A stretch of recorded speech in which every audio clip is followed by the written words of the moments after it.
This is a custom AR, and what makes it custom is that every single piece part, there was a conscious decision on where to buy it, when to buy it, and which particular feature of that part that I wanted. And in this video, I'm going to talk about how much it cost me to put this together. And the bottom line is, you don't save money. You actually will save money purchasing an AR, like a Smith & Wesson M&P, or even from any of the websites, M&A, Model 1, all those websites have much less expensive ARs that have many of the features that I'll have in mind. It's just that this one has all of the features right up front. And the cost of this particular weapon that you're looking at right now, and I'm not even finished, is $1,898.53. And I'll go over each of the individual piece parts, and I know you don't care about my particular gun, you just want to look at this video for yourself. And I want you to understand that purchasing a gun and then adding parts or building it from the ground up, there's a cost involved, and that's what I'm going to talk about today. So in an effort not to make this boring, so you're just looking at a still picture through the whole thing, I'll present some parts and piece parts and whatnot. Here's what we have. You're going to need some, in addition to the cost of the individual piece parts, you're going to need some tools, and they vary in cost. This is an upper tool for clamping your upper in place. This guy gets clamped in here. You'll need that when you tighten down your barrel. Here's a handy dandy little tool. Sometimes it comes in pretty handy. What that does is it goes in your magazine rack there, and you can hold the lower that way. This comes in handy for certain jobs. This is for the AR upper. It helps you with the bolt assembly. I never used it, but anyway, I didn't need it. It can help you in certain jobs. You're going to need a wrench for tightening up the barrel nut. I actually use this one. This is a good multi-tool. Comes in pretty handy because it also has a little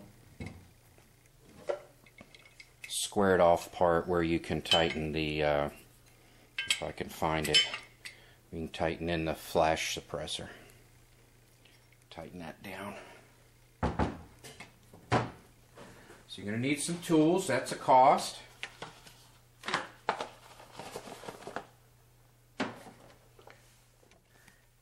And you're going to have parts left over. The parts you buy might come with options, and you'll have parts left over. Here's a safety selector. Here's a dual quick release that goes on the back of the buttstock. Maybe you'd want that, maybe you don't. Maybe you want a low profile gas block, maybe you don't. Maybe you need a delta ring, maybe you don't. Rails, different kinds of rails, maybe you need them, maybe you don't. So there's all kinds of extra parts you'll have. Maybe you'll buy something that you decide you don't like or don't need. Alright, this is AR-15. That means it's semi-automatic, so we always start with the lower. In this particular case, I paid $150 for the lower. This is the part that's considered the gun, the part that has to go through a FFL. You're going to pay about $150. I paid $150 even. There was no tax, no shipping, because I actually bought this from somebody at work, so I actually didn't go through a FFL in this case. However, he's responsible for making sure that he didn't sell it to someone who cannot legally own a gun. So that's the law in the state I'm living in when you sell firearms. Then you know, there's a grip, the Magpaw grip that I purchased. There's also a compartment on the bottom here, but there was like 10 different warnings about don't store anything in there. So apparently this guy can come off and whatever's in there can fall out, so they say it's not a storage area. So I also bought the Magpaw URB tube and stock. Purchased a tube and the butt plate here. That was $249. I got it from Amazon and a Super Saver, so it was $249. I could not find black in the gun show. Actually, purchasing black parts is more difficult. Olive drab, your green parts, your earth parts, they seem to be readily available. Then I purchased some accessories on this butt stock. This is a strike plate. So I don't know if you can see that, but it is grooved for striking. Then I bought a softer butt pad. So those were costs. That was $21 for the strike plate. And the butt pad was $19. So actually this was $22 and $19. Then since this is a short barrel CAR, the buffer and spring has to be a CAR recoil spring and a CAR buffer. That was $13 together. And then something that quite a few people on YouTube don't like to do is spend money on a fire control system. Now this is my first high dollar fire control system. This was $249. This is JP Enterprise EZ Fire Control. And I'll hold the trigger and you can see that it's semi-automatic. So you have to release the trigger each time. Safety. So I really like that trigger. But it was $250 and most of the people that I talk to just cringe to spend that kind of money. So here's my lower, and the lower cost $763.38. That's what you're looking at right there. Now the shipping and handling, I purchased different things from different vendors. I kind of grouped that all together and I'll go over that at the end. Now let's talk about the upper. There's quite a bit of costs in the upper, actually. I have a DPMS strip lower, low profile flat top. And what you can see here is there's no trap door. It's all smooth. All the parts and everything for the trap door to flip out, that's not there. It's just a real smooth upper, low profile. The charging handle, just standard charging handle, $16. It's a 223 chrome bolt carrier and bolt.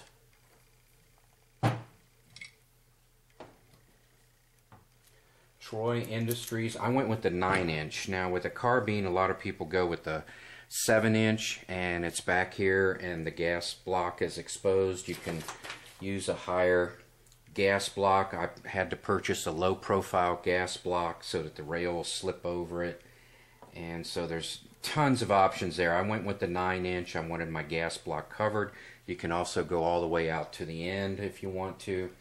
So I chose the Troy Industries 9-inch TRX Alpha Battle Rail, and that guy set me back $150. Don't let the site fool you, that's separate. So it was $150. And I have purchased these squid grips. That was another 20 bucks. And it was very difficult to get black again. I just got those a couple days ago.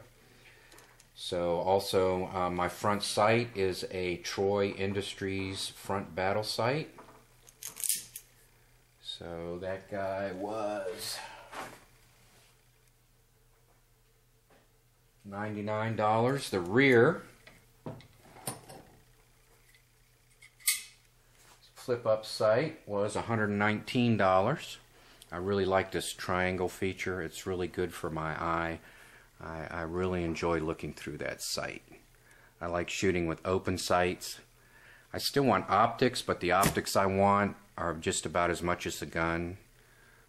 So I've been putting off optics. Also, since this is a carbine, you need a carbine gas tube, which is shorter than your rifle gas tube. You need to know those details. So my flash hider, did I go over that? That's $25. The gas tube with pin, that was $12. And the barrel and nut. So the barrel and nut was $270. This is a 223 1-in-9 twist, 16-inch stainless steel, threaded 1/2 by 28 threaded light barrel. And that's really what I wanted the most. I wanted a 16-inch light barrel. I wanted it threaded. And I wanted it in 223, not 5.56. That was important to me. So far, the lower with the squid grips comes to $806.97. So, including a cheap $10 30-round clip, the lower cost me $763.38. The upper cost me $806.97. Shipping, handling, tax, all that stuff cost me $110.18. Total cost $1,898.53. So an AR is not cheap. So when you see them for under $1,000, you can pretty much bet that that's a bargain. So, but this is exactly the way I wanted it. Now that's not the only cost. I mentioned tooling before. So in addition, as you can see, this AR is not even complete. I have some quick connects here, and I don't have a sling for it. I don't have any optics for it. So there's still more cost to it. I might change the rail again. You know, I might do some other things.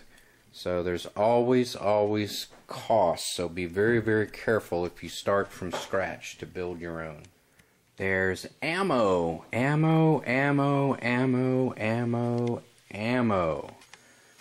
You cannot have enough ammo.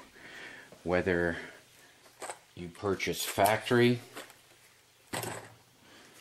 or whether you reload yourself. If you reload yourself, you're going to need dyes, you're going to need powder, you're going to need brass, and of course you're going to need bullets.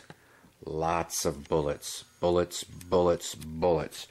Winchester, Remington, No Name, Hornady, all kinds of bullets available. Bullets. And of course, if you reload, you'll need your press and miscellaneous stuff. Then you're going to need magazines.